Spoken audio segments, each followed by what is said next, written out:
Hello everybody and welcome back to the channel for today's video. Let's talk about the narcissist and hoovering. The narcissist will hoover you when their current supply is out of fuel or getting near to the empty fuel mark.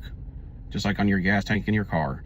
When you start to fight back with them, you know how you can have emotional balance with somebody, but when it's day after day after day, over and over, it's the same old story, same old song and dance, they call it. After a while, it drains you, and you already know what's going to come out of their mouth before it happens. And with the narcissist, it's the same thing. You get drained day after day, and they never give you anything. They're always taking. With them always taking, and they're always saying the same thing, which is bashing you. So if they're going to bash you every day, at some point, it gets old. And you started out in Love Bomb, which was them praising and worshiping you, right? Reciprocating that, giving them reciprocity, because you did like them. Of course, they're doing spell work on you to some degree in the background, or they're manipulating, lying, cheating. They manipulate you, giving back reciprocity. So they teach you how they want to be treated, but then they quit. They quit by giving you indifference and breadcrumbing you little by little here and there with little validations, very little ones. And it's always the unimportant things. It could work for them for 12 hours doing a job for free, and they'll look at you with indifference. You can get a gold medal for being the fastest runner in the country, and they'll look at you with indifference. But then you might, I don't know, you might do something very small, and that's where they would give you the validation. But a lot of times the narcissist will only give you validation for something that involves them, meaning they're getting credit too, or you're getting credit because they feel like they helped you, and that's what you say. Well, I couldn't have put the lights on the Christmas tree if I didn't have you. You know, that's the only time you get a little praise, is when it involves them getting majority of it. Because they never get less validation or less fuel than you in anything. Everything's transactional. And with everything being transactional, it's going to be everything energetically, them siphoning more or getting more of anything in a 3D or in the emotional field or an energetic field than you will ever on a percentage level or a dollar amount.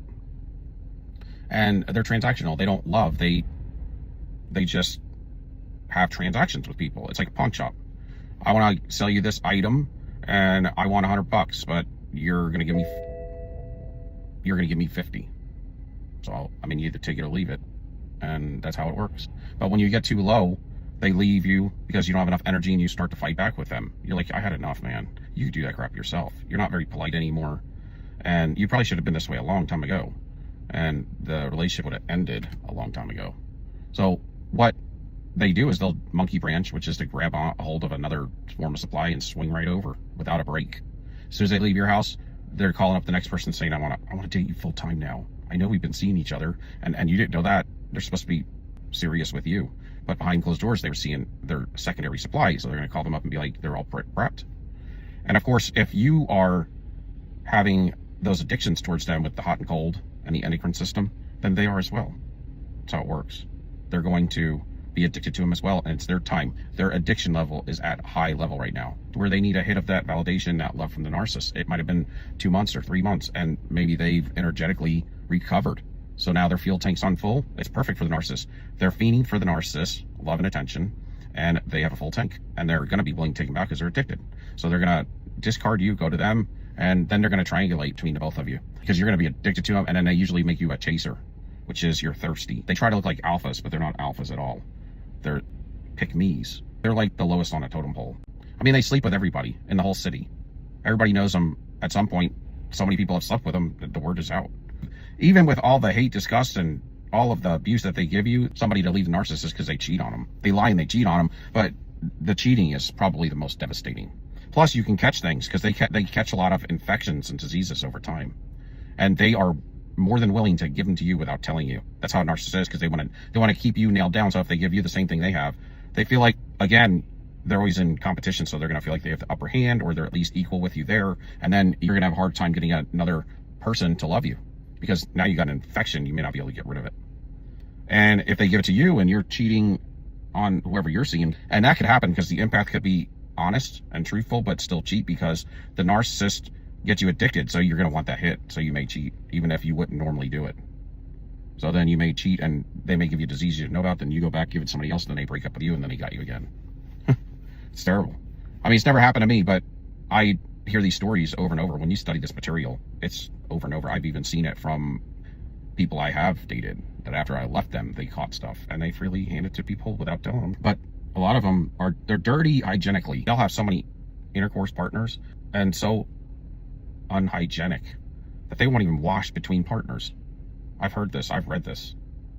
A lot of narcissists, they might leave your house after you guys just did it, not wash, and go to somebody else's house right from your house and go do it with them. And that makes it even worse for spreading something. That's dirty. But you'll find a narcissist is very hygienically dirty. They don't brush their teeth. They'll do a lot of things that are dirty. There's stuff I've read and I've heard from people. So I've seen some things, but they're not like regular humanity. That's how you know they're dealing with dark energy, dirty energy. They do things that humanity doesn't normally do. Just like they don't love. But they'll hoover you. They'll stalk you because you're their property and they want to see how full you are on your fuel. Are you recovering good? Are you getting better than them? Come in and knock you back down if you're doing better. So they'll keep an eye on all of their supply sources. They're a people hoarder. That's why they have like 100 people that they get call. They have them under fake names, those fake apps that hide things, and they have 2 phones. They all do. It's like it comes with the application to become a narcissist. You get 2 phones and the hider apps and trackers and tracers because they want to keep an eye on everybody and they got to be in power and control, a tyrant and a bully. And then they want to data mine you, get any information they can use against you so that they can smear your name, character assassinate you. When you have it, you have material on them for days, but you don't say anything. Like my ex, she has an anatomical issue. I mean, I could talk a lot of stuff about my ex that I don't. And frankly, the fact of the matter is I didn't for years until she came back and started hammering me and stalking me and trying to getting police orders on me because I refused to take her back because I said no. But they will stalk you and then they will come back. And if you're dating somebody, they'll come back and try to break that up by getting you back. And if you're addicted to them, you might take them back. Disengage with later, or you disengage with them, then that other person won't take you back because you ditched them for the narcissist again. And they may not be willing to take you back. And then again, the narcissist got you hooked. They will come back when your fuel's high, you're getting ahead of them, and they got to knock you down, or you start dating somebody new. Those are the 3, in my opinion, the 3 main reasons why somebody will hoover right away. Or if you're coming to a lot of money, or if you come into money, or you starting to look good financially, because they're all about the 3D, so that's the 4th one. Or if you elevate in some sort of title. When you start getting away from them, they're going to run to you. And they're going to try to hoover you. They'll triangulate you between the 2, and they'll say, well, my new boyfriend or girlfriend's better than you, way better. Because you're going to contact them because they get you to get thirsty and chase them. At least the first cycle. After that, you start to learn this one's worthless. And then when you do chase them, then they say stuff like that. And then you walk yourself into it. And then before you know it, you're trying to one-up the person they're triangulating you with. But if you don't play into it, then they got to go back to them with the negative energy because they have to give somebody negative energy while they're giving somebody positive energy at all times. That's why they have a devalued person and then a love bomb person, always. A golden child and a black sheep, always. That's how they regulate their negative and their positive emotions. Somebody's all perfect, the one they're dating, and the one they just left is all evil. They're flawed, whatever. And if you don't play into it, they got to give the negative energy to the new supply, and then it'll cut that situationship shorter. And their love bomb phase will end very quickly, which will get that person frustrated. And then they'll be arguing because then they'll be saying, my ex was better than you. When they really want to tell you their new person's better than you, but you're not listening. You're not having it. You blocked them. But they'll stalk you. And then they'll try to say hello or contact you. I'm checking on you. Are you working on yourself? Stuff you need to be doing. They're going to be sending you, projecting on you like you need to be working on yourself. You're the most destructive person on the face of the earth and you're telling me to work on myself. But if they spell you enough, they'll convince you of this. It's cohesive control. And they do it through your emotional field.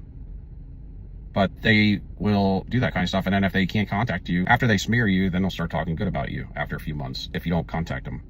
So then they'll start talking you up like you were their first love and they wish they had you in their life right now because their new supply is out of fuel and you're not talking to them. So then they'll get one of their flying monkeys to come out and spark up a conversation about them and ask questions about them so that they can get you primed up, because a narcissist is going to come to you, or to get you primed up after that conversation ends because you're ruminating and you're addicted to them and you're trying to work yourself off of it. You're going to turn around and go back to the narcissist yourself.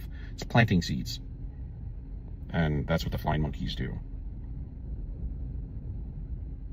pretty much. They got to keep an eye on you. They want to be a part of your life when they're not a part of your life anymore. They got to stay energetically connected to you somehow. That's why they'll trace you on social media. They'll trace you anywhere you go. They may follow you. They may stalk you or have somebody do it, or they'll have so many flying monkeys. They'll have somebody that's around, in and around you. They'll get to know them if they have to, or if they know them already, they're going to be checking up with that person about you. It's stupid. It's almost like they feel like they're some company owner and you're their employee or something, except you don't get paid. Anyway, that's the deal. Give me a like, subscription, like. Until next time. So